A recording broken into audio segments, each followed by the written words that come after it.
Today, I would like to talk about something that is extremely important in general, but specifically to our Sangha.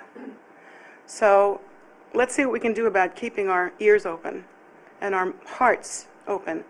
And when you hear a teaching, it is important to hold your mind and your heart in a certain way. I like to do like this kind of mudra, where you're holding your hands in the shape of a bowl. And so it reminds you, it's not necessary to actually do it, but for me it reminds me to hold my mind like a bowl that's not cracked, hopefully we're not cracked, or a bowl that's not turned over so that whatever nectar just runs right off of it, or a bowl that has some poison in the bottom in it, like judgment or attitude, and then when you mix the nectar, it's no good anymore. So we try to hold our minds in a perfect bowl for holding whatever blessing we are about to receive. And we also should remember the motivation for receiving a teaching, for doing one's practice, for contemplating a teaching, for hanging tankas, for cleaning altars. These are all merit-gathering things that we can do. And what is the attitude that we should have when we are engaging in such activities?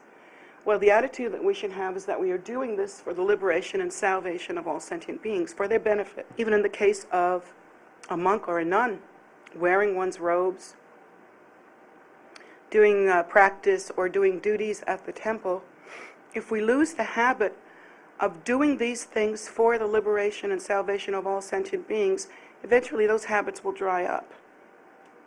The dynamic nectar blessing of those habits will dry up, and then the habit will dry up entirely. And whereas maybe in the beginning of practicing, if we see an altar with some dust or something's not right, we could quick clean it off, and we're very conscious about that, and we make sure that the stupas are in good shape and so forth. But then when we are no longer doing that with the right motivation, maybe we're thinking, oh, I'm a monk or a nun, so I better do it. You know, with that joylessness, or with that intention, kind of so-so. Then eventually the habit will dry up and we'll lose focus. And we won't even see what's wrong anymore, because we've developed the habit of passing it by. And that's really important. It's really important because that discernment is essential for further development on the path. Otherwise we become stagnant, we sort of go back to sleep, and we become like those little Buddhas on the altar who were with their eyes closed. And that's a reflection. The most important thing that we should remember then is our motivation. Why do we do these things? Why have we given our life like this? Well, we do this because we have seen the nature of suffering, and we've seen enough. It's not hard to see it. It's in the paper, it's in our world, it's in our lives, and it's in our minds. And so, with the smallest effort, we can see. And our other motivation, once we establish that we are doing what we do for the sake of sentient beings, should be stabilizing, gathering, and increasing the stream of merit. And that's what our teaching is going to be about today, is the importance, the relevance, and the profound necessity of maintaining one's stream of merit.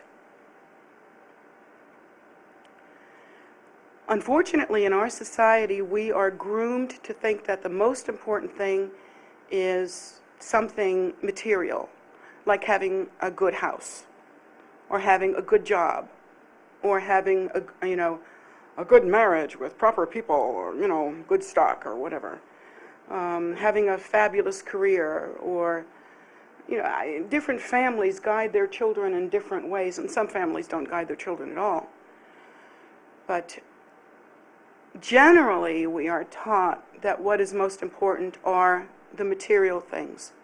And even if they're not strictly material, we might think that the most important thing to have is a stable marriage or a stable family relationship. Even if it's not, you wouldn't say that's strictly material, but it's material in an emotional sense.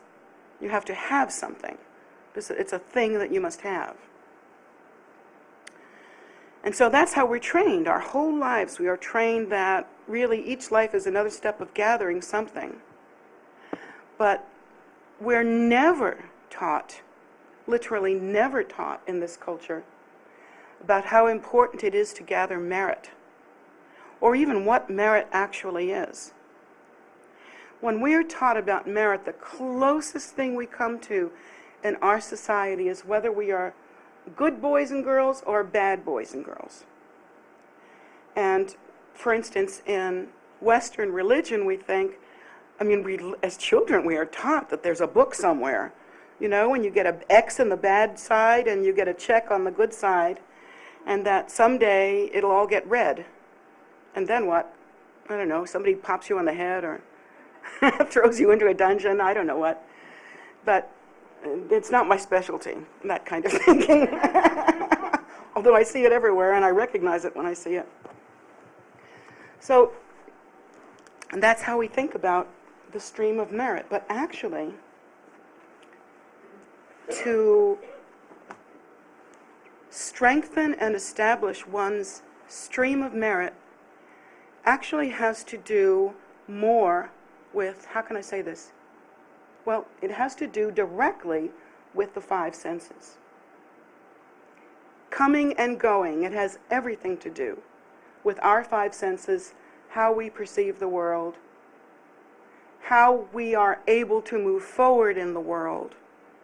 And of course, all of this is dictated by the five senses. Now, this is going to get a little deep here, so bear with me. All of the action and reaction that we experience in our lives is fed to us through the five senses and how they habitually engage in the world. You have to think of it this way. Do you remember when transistor radios first came out? Some of you? Maybe not all of you. Okay, there's a couple. I remember with my little 9-volt battery holding it up to my ear, trying to get sound, moving from wall to wall, and hearing but for the first time I could hear all kinds of music on that little radio. I remember hearing Wolfman Jack and messages from the end of the universe. That was just something. These people were speaking a language that touched my heart, and yet I didn't know what the heck they were talking about. Woo with Wolfman Jack. What was that? But it was fabulous. And they were just, it was just wonderful. And I even heard symphonic music, all kinds of stuff through my little transistor radio.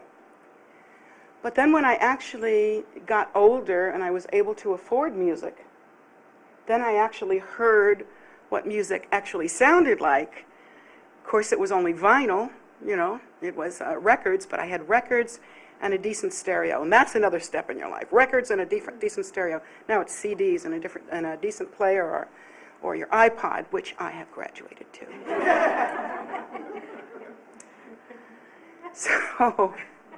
But think of the difference in the quality of sound. What if you could only hear through that transistor radio, and that's what you thought music was? You would act much differently. Be much different in your ability to be receptive. It would affect you much differently. You would pursue it much differently. Like, I was a nut for music, but I know a lot of kids that just couldn't get, it was just too hard to hold the thing up to your head, and it was too hard to keep buying that radio battery every week with your allowance.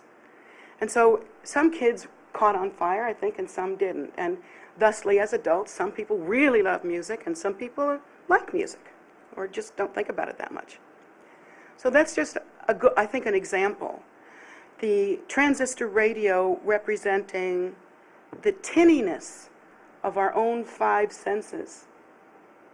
When we are not able to perceive through a stream of merit that is deep and vast and profound. The difference in hearing might be listening to that tinny transistor radio or hearing an actual symphonic orchestra. Whoa, what's the difference? Well, it's huge. And you can hear things that you couldn't even hear or detect on the other level. That's a great metaphor for our senses. And how, if we engage in meritorious activity, if we are shepherds and caretakers of our own mind, and work with our mind constantly, not taking any crap from it, training ourselves to contemplate and to discern what is to be taken up and what is to be abandoned. That kind of contemplation is a great restorer of merit. The way that the path appears to us, the way that it actually seems, changes according to the stream of merit that we have stabilized and given rise to. How can you accumulate merit? Oh, I've given these teachings so many times, I wonder if it's useful even to give it again. And I see the faces that, I've given it to before, but I will give it again because I want to be sure that there are that you have that skill and there's no mistaking that you have that skill. And that this is the jewel in the palm of your hand, the method by which you can accumulate merit. We will go over how to accumulate merit through making offerings, through meditating, through contemplating. You can almost write the list yourself, but we'll go through it. But what I'd like to talk about first is what happens when merit diminishes.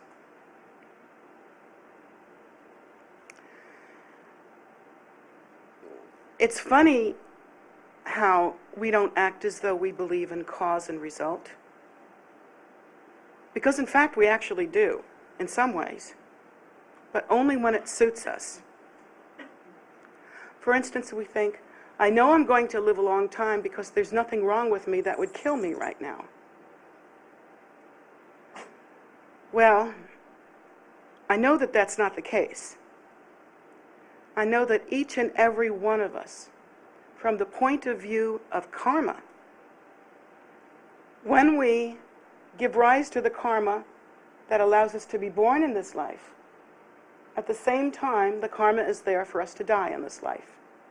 Now, the Buddha has taught this. This is not news. What has a beginning has an end. What goes up must come down. Newton knew that one. So we know this to be true, and yet we act like we don't. We think, okay, everything's okay because I'm not bleeding. And even the medical profession reflects that. If there's nothing catastrophically wrong, then there's nothing wrong. And you can't fix it. But by virtue of the fact that we are appearing in phenomena as sentient beings that have a beginning, the cause for our death is already there. I know of cases where the cause of death is unknown. This happens a great deal, more than you think. More than you think.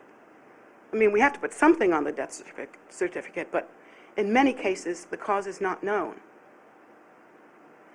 And I have actually known of people who were on the path and then somehow the merit diminished and they were gone and then they were dead. And the one case that I'm thinking about was somebody a long time ago in Michigan. There was no cause.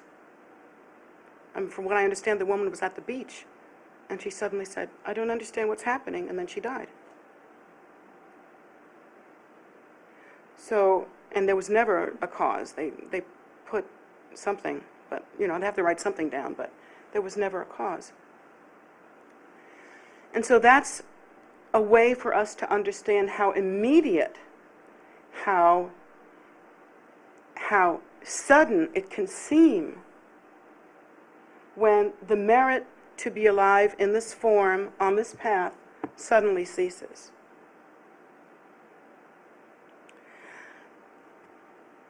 It seems immediate, and it must have seemed immediate to this poor woman. It certainly must have seemed immediate to her family. But as a teacher, perhaps it was possible to see, at least in hindsight, everything that happened that led to that moment. Something subtle in the mind that turns away, that closes the eyes, that maybe doesn't take care of the altar, or doesn't do this, doesn't do the other thing, and then doesn't do this. And really, you're not doing anything wrong, you're just not doing things that you used to do that were right. And then suddenly, because you never know when that balance is going to go over to one side like that, suddenly the merit is gone. And then there is a sign like no longer engaged in the path. But if you think that you're doing it of your own volition, and that you're making a choice or a non-choice, if you have that delusion, you won't know that you're on your way to the merit being lost. But they call that the stream of merit is diminishing when that happens. And the lamas always say another thing. They say, if you invite somebody to an empowerment and they simply can't get here, they try in their way, you know, it's always in their way, but they have reasons, lots and lots of reasons. And every time you bring up more inviting or beseeching, more reasons come. And then, of course, phenomena will roll in and help. And then it's just not possible. Well, the lamas say, leave it. Go away, leave it. Because if you try to force that person to come, some terrible obstacle could come. Not everyone has the merit to continue. And the reason why this is so important is because it isn't something that we're doomed to experience. You know, that someday, poof, merit's gone. Oh, too bad. Now I can go to another life and just eat candy or whatever. You know, it's not like that. We like to think that salvation is going to come from a piece of candy or a pill or, you know, something from the sky or whatever. But in fact, it's all up to us. And we are the only ones who can increase our own stream of merit. And we are the only ones that can increase that stream of merit for others. It sounds like it's a funny dichotomy, but it's really not. It's really not. Now, we should never enter into any kind of relationship, spiritual or non, thinking that somehow being with this person is going to increase my stream of merit automatically. That is the fastest way to lose and use up your merit, is to make someone else responsible for it. The signs of losing one's merit or of having the stream of merit dry up are not that hard to see. You give rise to pride. You give rise to anger. You give rise to non-virtuous thoughts. You seem to be stuck in them. That's less a sign of some mental condition than it is a sign of not growing your stream of merit. Because one's mind stream is very dynamic. If you stand still, you're behind. Do you understand that? If you're not going forward, you're moving back. So to increase the stream of merit is essential every day, every moment. And I'm a Westerner, just like you guys, fundamentally, although I'm a little centered in another culture as well. I'm a Westerner like you guys, and I have the same ideas, like, gee, what I really need right now is a week at the beach. That's really what I need right now. And then instead, you take that energy and you do something like, for instance, do what we did with the temple yesterday, just fixed it up. I don't need a week at the beach anymore. I feel great. I woke up with a song in my heart. And I've tested this theory many times for myself in my lifetime, and I've lived long enough to do it, where the stuff you think makes you happy simply doesn't. It just doesn't work. It's like bashing yourself against a brick wall every single day. After a while, you're like, and it doesn't work. But why is it so hard for us to realize that to do the right thing, to build merit, is the thing that fills your mind up with nectar. And the best thing it does is take your attention off your own neuroses, which is just, I don't want to be in your head. You know what I'm saying? It's just, it's hard to listen to you guys sometimes, and even myself.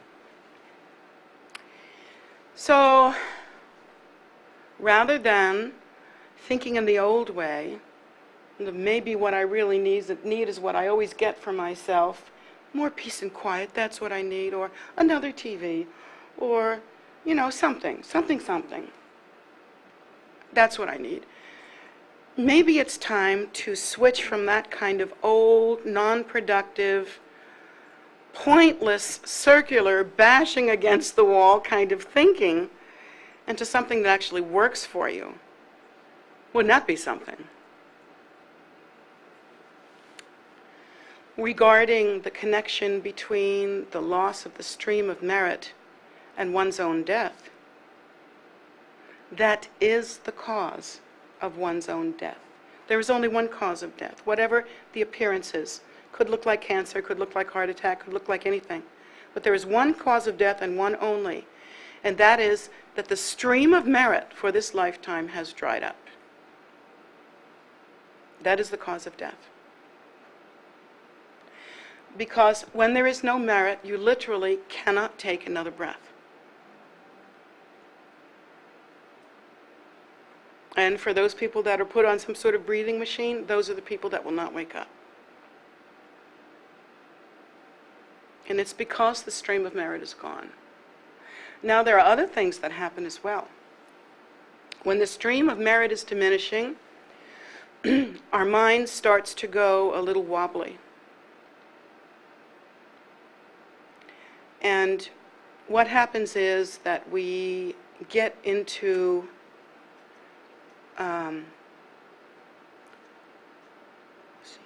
how would you put it? Like ritualized coping mechanism kind of thinking. You repeat things again and again, but when you if you have something left by which you can examine your thoughts, you realize something's not right here. I'm playing a game. Something's not right. But most of the time, by that time, you're gone. And the best chance you have is that you have a wisdom friend, such as a guru, a teacher, who can walk up to you with a club and smack you upside the head, karmically speaking, and say, yo, wake up. You have gone, you are somewhere in Timbuktu. You are down in the South 40. You are out in the rain and you don't even know it. And of course that's where, if you have the good fortune, any good fortune left, that's where the relationship with the teacher comes in, and they'll pick that karma. If there's anything, if it's way back in the background, and you would normally not have gotten to that merit in this lifetime. If you have a relationship with your guru, and you have that commitment in this lifetime, lucky you, then the guru can just like stab it, bring it forward. Because the guru has lots of merit. Otherwise they wouldn't be the guru. In order to be sitting on this throne, being recognized by one's teachers, being put in the blah, blah, blah, you know, then there has to be a great deal of merit.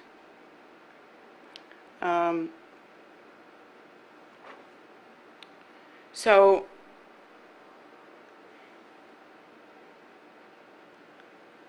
you can pull that merit forward, and you can just like kind of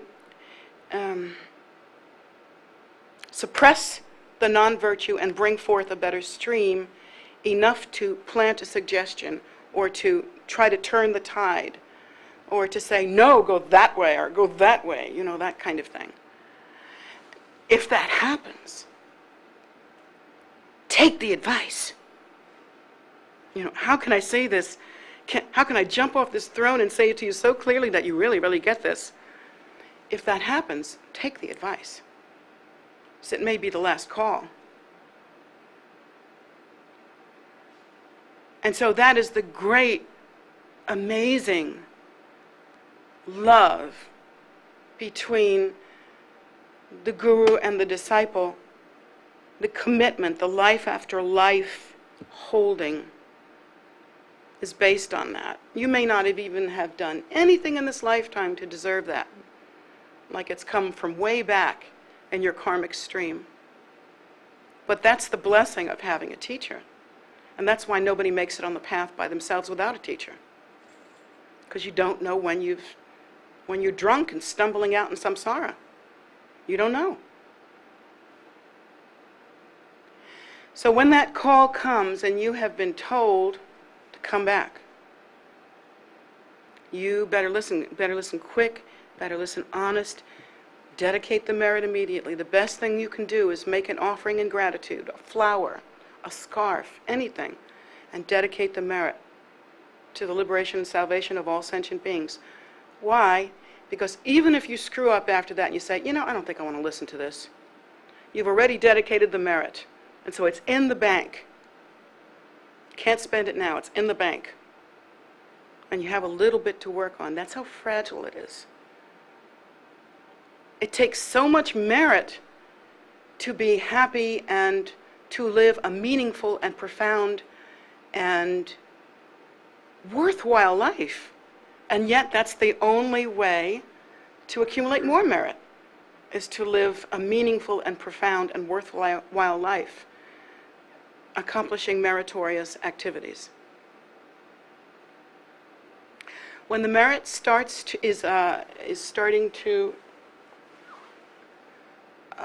the stream of merit is starting to dry up, we have mental aberrations. Our mind changes. We don't think the same way about things anymore. Things that were precious to us are no longer precious to us. Conversely, when we increase the merit, the mind changes in completely the opposite way. Natural joy comes up. It is a natural joy. It seems to be baseless. And so you wonder, in a way, when's the other shoe going to drop? Because I'm just naturally happy right now. The things I thought I needed, I don't have them, but I'm still naturally happy right now. So what's that all about? Well, that's a good flow of the stream of merit, because it's the stream of merit that is a bountiful, relaxed, open, positive, dynamic flow.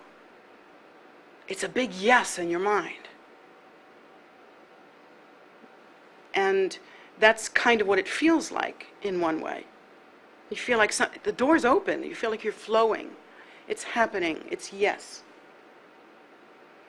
There's not that tendency to go, well, I do a little merit over here, but then you know, and I'll offer a flower at the temple, but over here I'm going to be a real asshole. That's not what I'm talking about. When you know you've really got it going, this natural happiness arises. And you begin to see things differently, and the eyes are different. Now, you can't fake it, so I'm not going to tell you what the difference in eyes is. Well, I'll tell you a little bit. You see colors differently, for one thing. Now, if I tell you this, I know somebody's going to say, I think I'm doing it. I see the colors.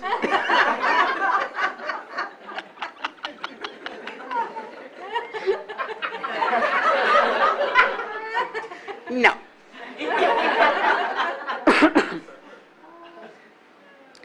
It's your heart that changes most of all.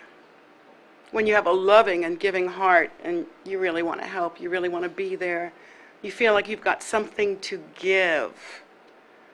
And the resultant happiness from that indicates that you have a good, huge stream of merit. That's the stream of merit that the bodhisattvas have. It doesn't decline because they're always increasing it. For instance, it would seem that I went away from here and went to Sedona. Well, I didn't exactly sit around and eat bonbons all day in Sedona. I did build a stupa.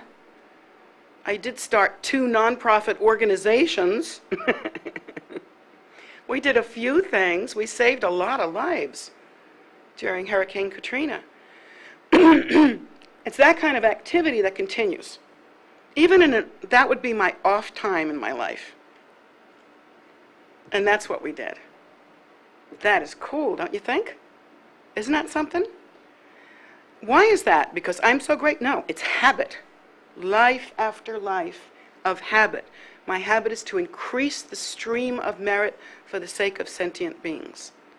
And so it happens whether I'm actively engaged or not. But now I'm here, and this is where the stream of merit has led me. Somebody must have been calling to me. Something must be right because I'm here and I'm home. And we're going to make this place stronger.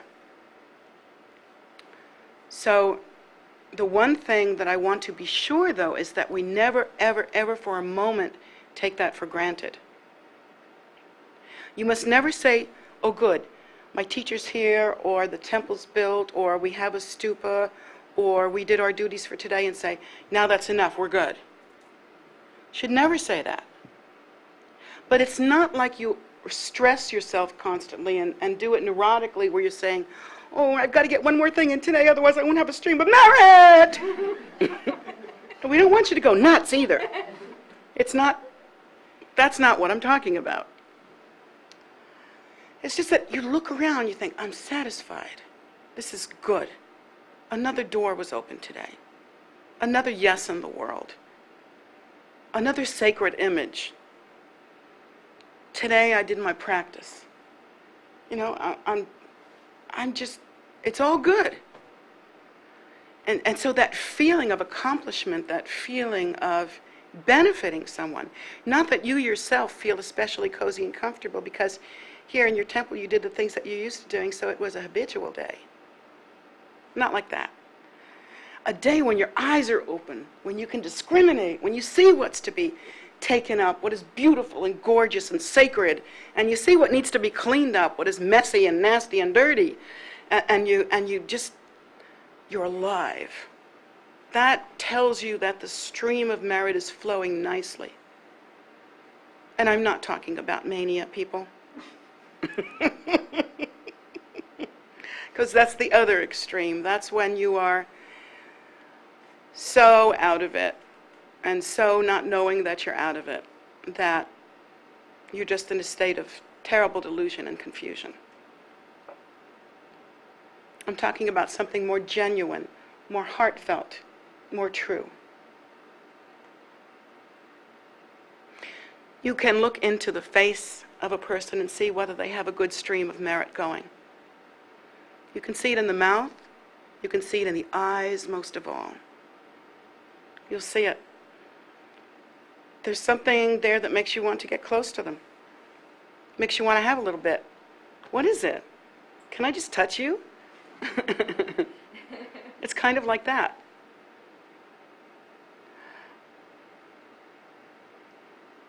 When we start to lose that stream of merit, of course, we see the usual phenomena that we see in physical existence. We see old age, sickness, and death. And that is the end of the stream of merit for this lifetime. And you remember that you've been taught again and again, this is a precious human rebirth because you have found the path, you have found the method, and you have found your teacher. So this is a precious human rebirth. You don't want the door to close on this rebirth. If you had come back as a tarantula or something, maybe, you know, maybe it's time to move on. Or a rat.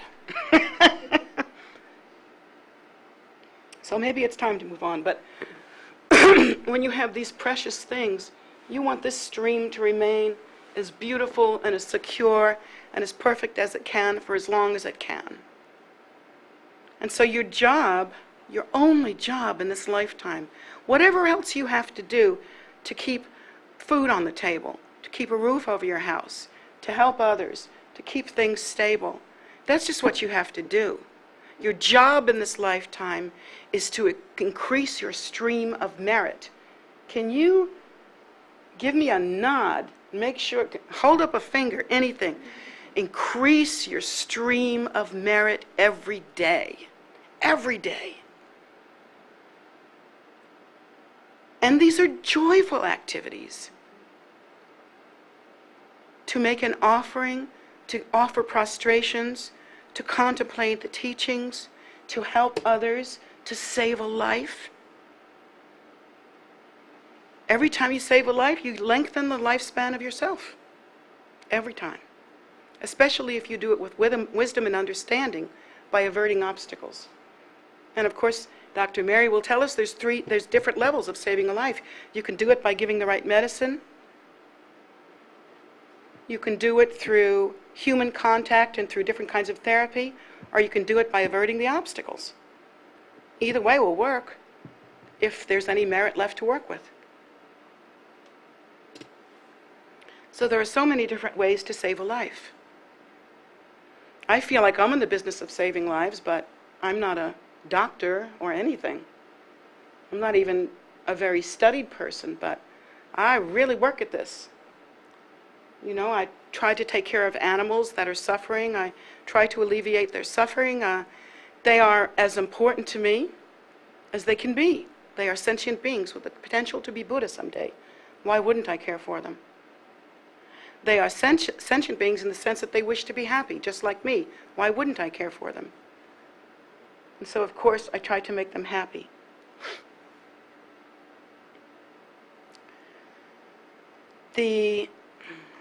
When it comes to the part in one's life where one has turned away or gone to sleep effectively, spiritually, whether one realizes it or one does not, then the stream of merit begins to diminish. And when that happens, the eyes begin to fail, the hearing begins to fail, the sense of smell begins to fail, the sense of touch begins to fail. And by the time we notice those things, it is very hard to gather merit. So while we are still vital and strong, and we still have our faculties complete, this is when we want to gather merit. And we should never miss the opportunity. Let's say through some obstacle to our life, we break a leg. And that puts us in bed for a while. Maybe it's a bad break or something. That puts us in bed for a while or whatever. Well, there's a couple of different ways you can look at that. You can go, oh my God, my merit is... No, that wouldn't work. Oh my Buddha, my merit is falling. It's that cultural slip every now and then. And you can freak out and wish that things were different, but is that a very effective healing tool? Not really. So my suggestion would be to look deeper. Always you should look deeper. The deeper meaning the deeper manifestation. Try to cut to the heart of it. What is it about this merit thing? Okay, now I have the merit to be in this path where I found my teacher and I have the method, but what is it about this merit thing? I'm laying in bed here, I can hardly walk. Or I'm getting old, or I, what is it? I'm just, here I am and I'm just not getting it. Well, if you're in bed with your broken leg, the first thing to ask yourself is, where did this blessing come from? Because this is a blessing in disguise. It's out with the old and on with the new. Sometimes we need events to recalibrate our existence. And sometimes it is actually the very blessing of the Guru. So, when we find ourselves in that position, we look to the heart of the matter. Look deeper. Don't look at just the little neuroses. Look and think, I'm here. I'm a practitioner. I have met my Guru. I am here with my Guru. I'm learning the method, and right now, this very minute, I'm learning how to expand the stream of merit.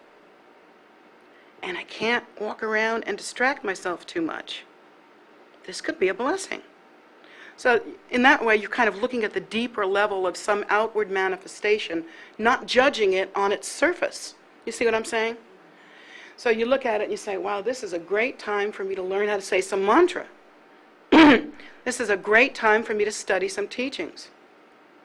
This is a great time for me to take advantage and heal myself from the inside out by accomplishing this enormous stream of merit. And it's fairly simple. If you can create a simple altar and hobble over there, you can make an offering every minute, every hour.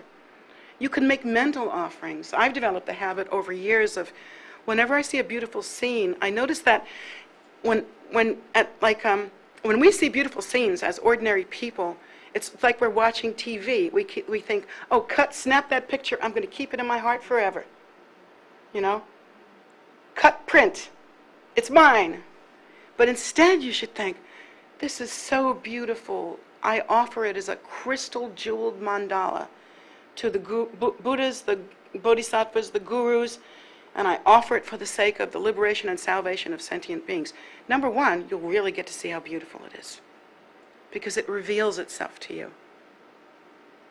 Because you're open and you're flowing and the nectar is sweet. But if you go cut, print, it's mine, I think that's the curse of photographers. You know, cut, print, it's mine, I get to keep it. But that's not the way.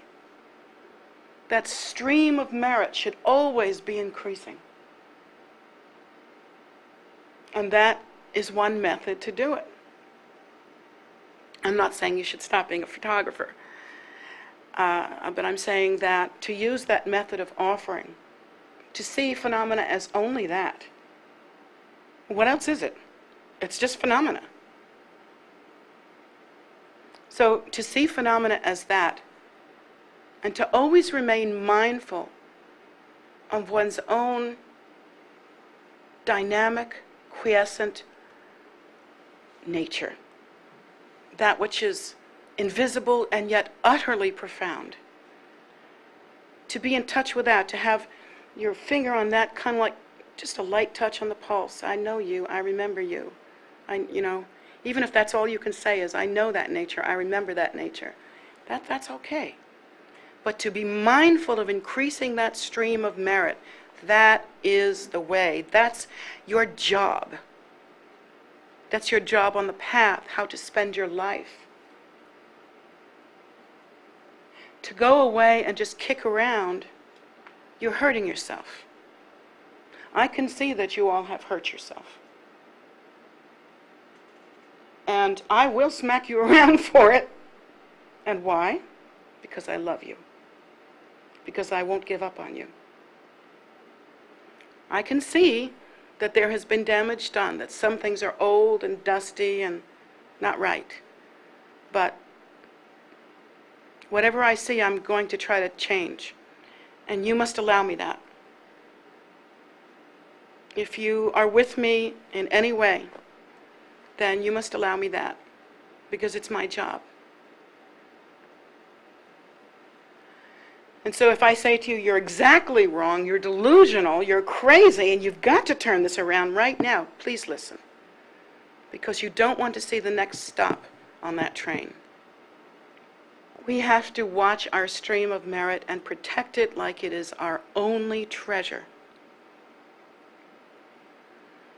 It is the most valuable possession, if you can think of it as a material possession that you have. It's a little tricky when you do that because you think, I've got it, so it's there. But it's fluid, like like liquid through your hands or sand through your fingers, you really have to work at that. And you really have to increase your merit every day. Because if you don't, mental distortions will happen. Unhappiness will happen. The mind will either become deflated and depressed and incapable, the way older people do when they get dementia, or it will become crazed and hyperactive and gimme, everything. Like a fly going, not like a moth going for every bit of light. You know what I'm saying? Just crazed like that. That kind of mind makes no progress on the path, either one. They're two extremes. Either one makes no progress on the path whatsoever. I don't care if you're wearing your robes or sitting in a lotus position for 20 years. With a mind like that, you're not making progress. And so you have to increase that stream of merit. How do you do that? First and foremost, never, ever break Samaya. It gives me the chills to even say this because I know this from the depth of my heart. Samaya is like the bowl that you can hold your merit in. It's a solid, pure bowl, and as long as you keep your Samaya, you have that merit. Samaya means commitment. And there are 3 levels of commitment: outer, inner, and secret. A way of explaining the outer level of commitment is basically the promises that you make on a simple level. Like, for instance, if you take robes and you wear the robes, then keep them purely. Don't let them lay around. Honor them. Keep them clean. You know, when you're not wearing your robes, like for instance your yellow robe, you put it on your altar and you thank you for this opportunity, increasing merit.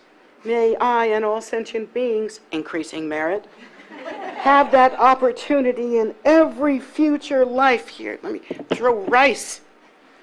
Increasing merit. Get it? Increasing merit. Okay, then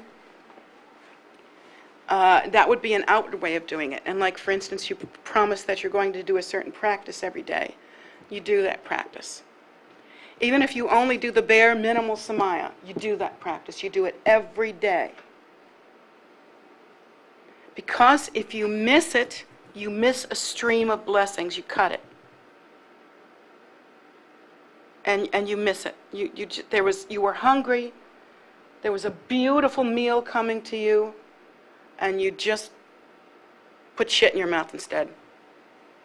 Or you sewed up your lips and you can't eat it now. So do your practice every day. Just accomplishing that brings happiness, I feel. So the outer commitments, we've made a commitment to keep this temple. By implication, to keep it growing. We haven't kept that commitment very well. We've kept it barely, but what have we done? Well, you know, we'll get past that. So we have a little mixed merit here, but at least we've got a stream going. We can see that we're still together. We still have something happening. Now there's the more inner level of keeping one's Samaya. Would be to keep Samaya with the deities that you have been given empowerment for. For instance, if you have received the empowerment for a deity protector, Mahakala. Mahakala has been with me for lifetimes, lifetime after lifetime. When I was a young girl, I was brought up by an unfortunate family with alcoholism and abuse and all kinds of stuff. And Mahakala would appear to me. I didn't know who he was. I called him my googly-eyed monster. He would appear to me with his giant googly eyes, which is probably why I love these dogs so much. The giant, bulging, googly eyes. And he had a staff and a bag, all the things that, you know. And he would dance with a rolling kind of dance. And I would tell him all my troubles. And he would roll louder when I would tell him about the bad stuff. And I just knew he was taking care of me. And it's a funny thing for a little girl to not be frightened by such an image. Because he is a very powerful protector. But I knew that he was my googly-eyed monster. He was for me. And so during times of great danger, I have seen him, I have known him, and when my mind was wrong, he has taken me to task. Oh, yes, indeed. Like one time, you want to hear about this? One time I was sitting out in the hot tub that used to be back of the solarium, and I was having thoughts about things, as we all do. And there was a cactus out there. It was the summertime, and there was a cactus outside. And I know this cactus. I had them in Sedona as well. It's a tall column cactus with not many spikes. But once in a great while, at night, it will bloom a big white flower. Actually, it usually happens during the day, but that time it happened at night. It was sort of strange. So I go out to the hot tub. Oh, it's a big white flower. Fabulous. I think this must be good. So in the presence of this big white flower, which I remember there was a crystal I had put there too, and I had thought of Mahakala and dedicated it to him, but I'd forgotten all about that. So I was sitting in the hot tub thinking, well, ordinary thoughts. Delightful little ordinary thoughts, but ordinary thoughts nonetheless. About things I could have and what I could do and blah, blah, blah. You know, the stuff that we all share as human beings. We are all human. And then all of a sudden I got out of the hot tub and I'm in terrible pain in places that I can't mention. And I go to examine and I have cactus spines where I never touched this cactus. This is a personal story. Get it? I was full of them. It was horrible. I had to go inside and save myself. I really had cactus spines all over me, and I got it. Whoa, I thought, well, it's okay to go out in the hot tub, but you don't have to lose your mind while you're out there. So I still enjoy a hot tub. I have a wonderful hot tub, but I've trained my mind a little better these days.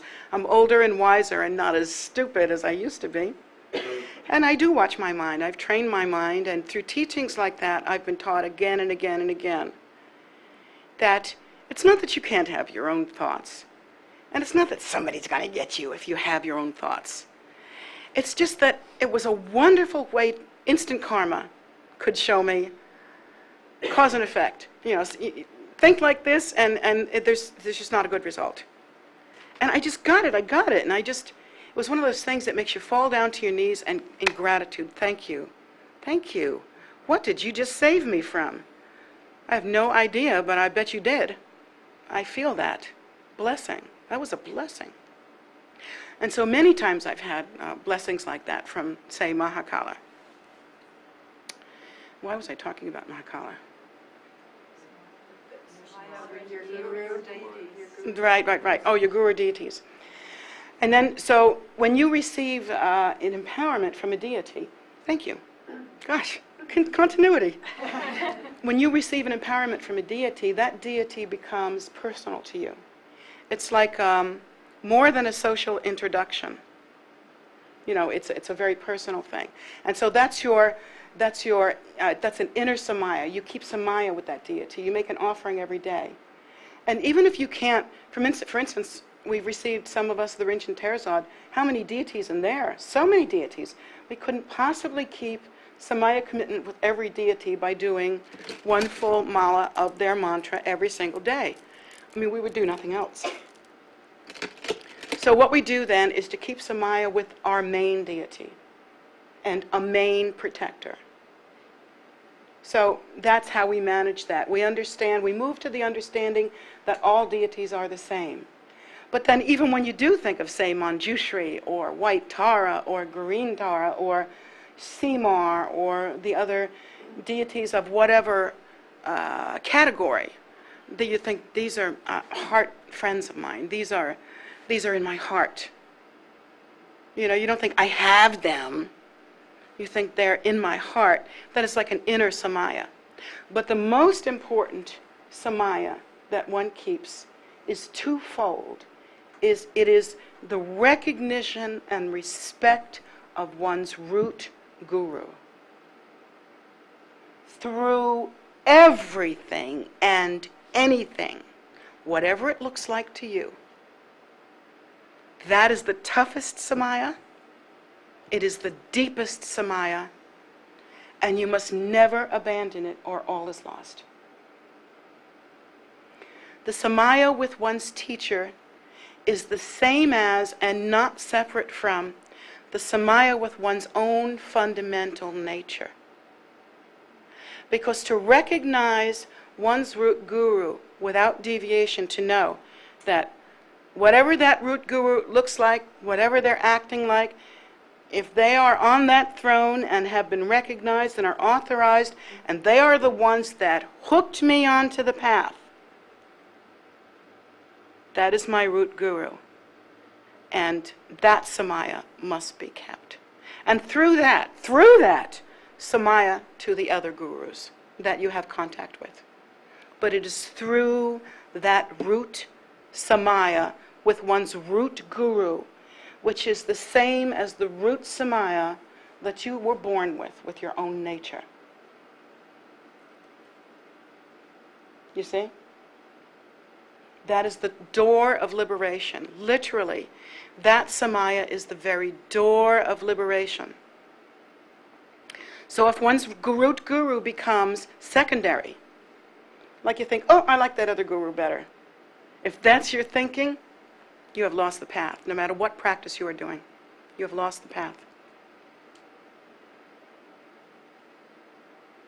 If, on the other hand, you see your root guru as the door to liberation and you go through that door and you find more, you're on the path. That's beautiful. That's right. That is appropriate.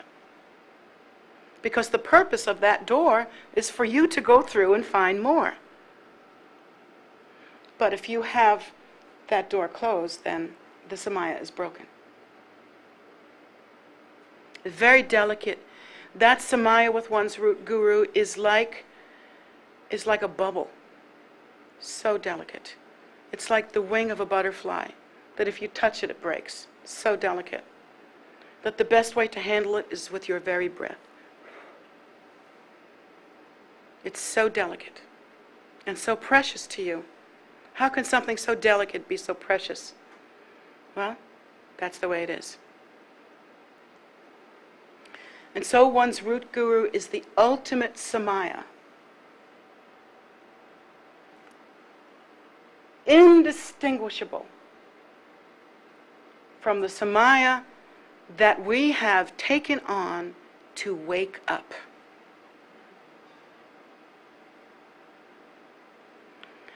And so that is the most secret level. The outer is the form, the inner is the method, and the secret is the essence. And that is the essence. Now, it's not always easy, because even the kindest, most magnificent guru is human.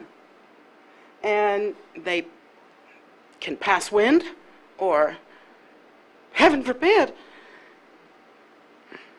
say something unkind to you, you might think. Although it ends up, if your Samaya is kept, it's the kindest thing that will ever happen to you. Or they can get in your face about something, and of course we don't like that. We want to turn away from it. We don't like to be spanked. We don't like to be told that we haven't been right. We want to cope. And so we often turn away from the very blessing that would save us at that moment. But what I'm here to tell you is that that stream of merit that must be preserved is so intimately connected with how one keeps Samaya. What are the other ways to keep that stream of merit going? Save lives. Many animals are tortured in horrible ways. You know that, because people are not kind. When we received the animals from Katrina, so many of them were just devastatingly abused. I mean, unbelievable. My own Maggie Gumbo, that's her name, her teeth were filed down so that fighting dogs could train on her, and she wouldn't be able to hurt them back. As a puppy, they were filed down. You can see all the insides of her teeth. Someday we're going to have to start pulling them out. Can you imagine that? She was used as meat. Oh, she's a happy girl now, though. She's a happy girl now.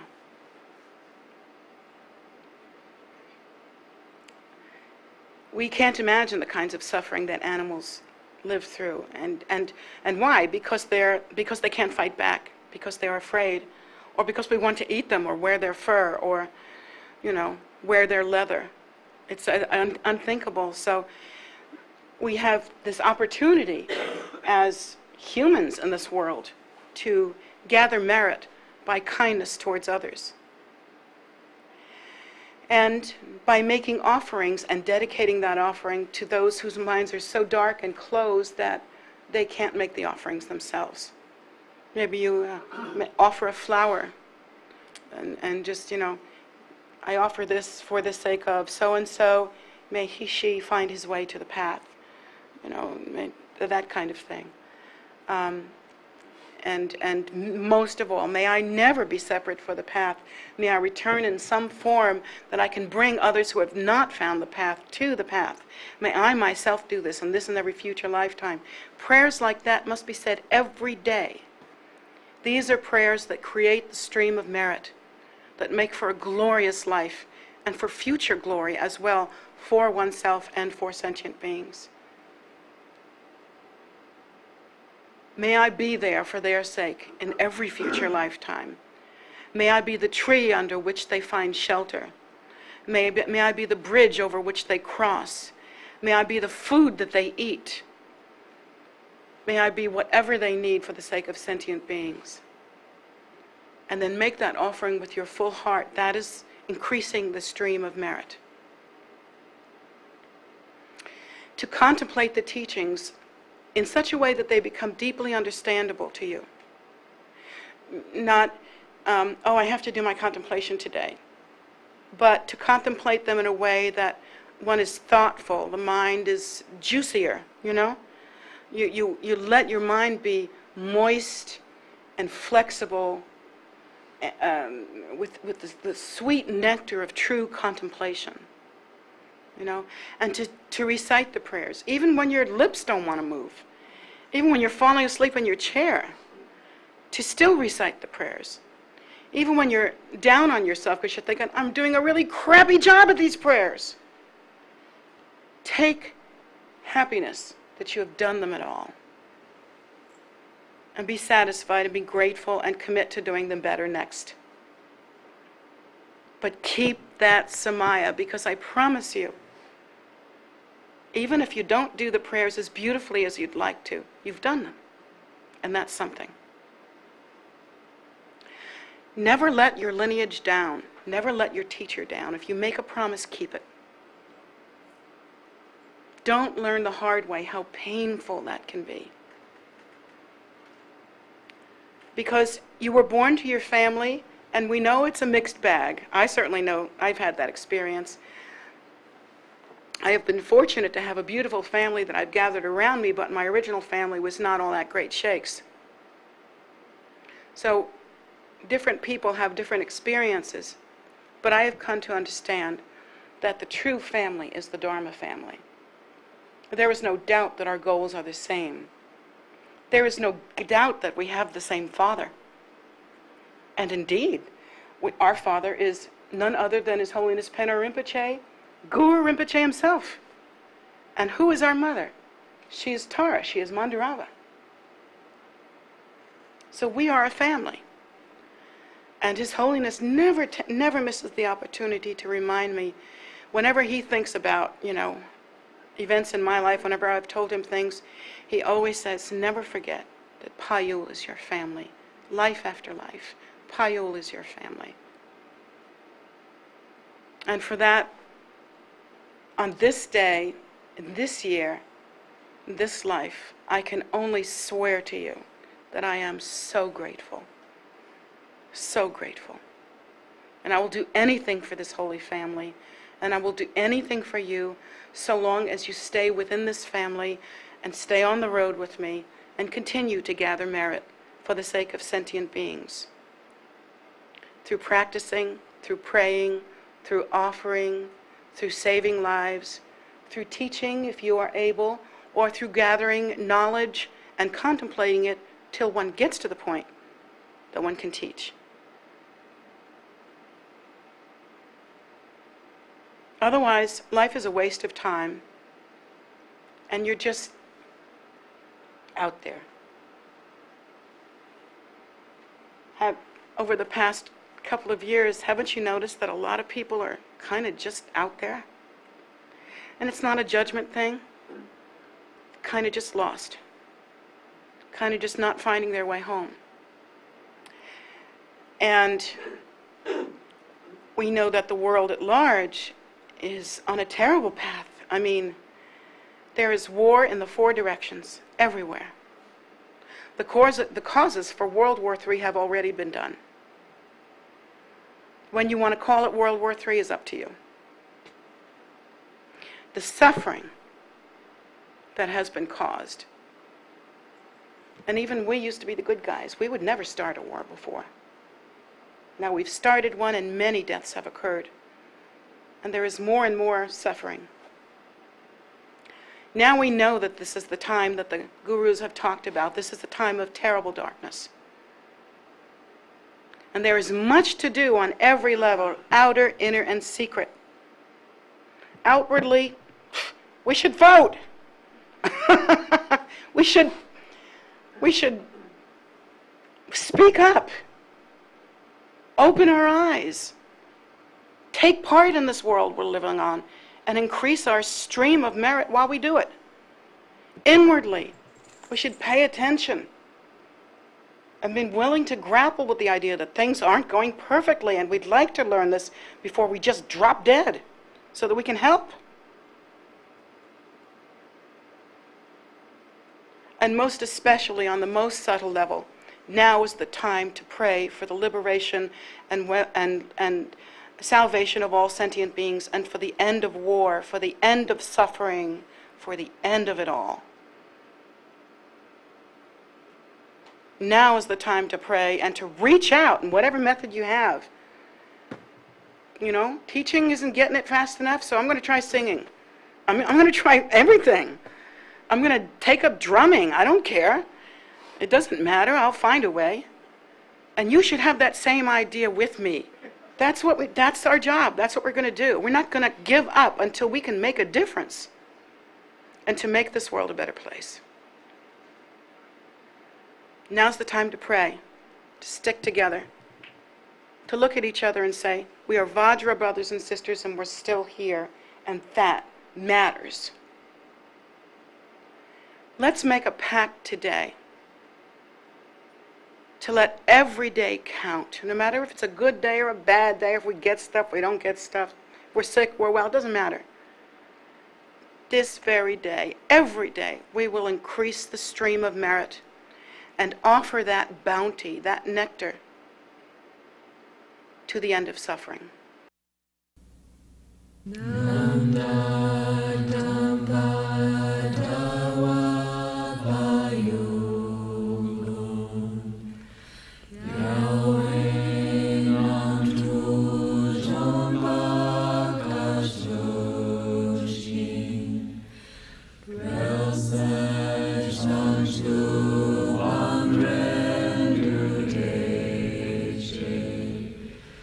Sure.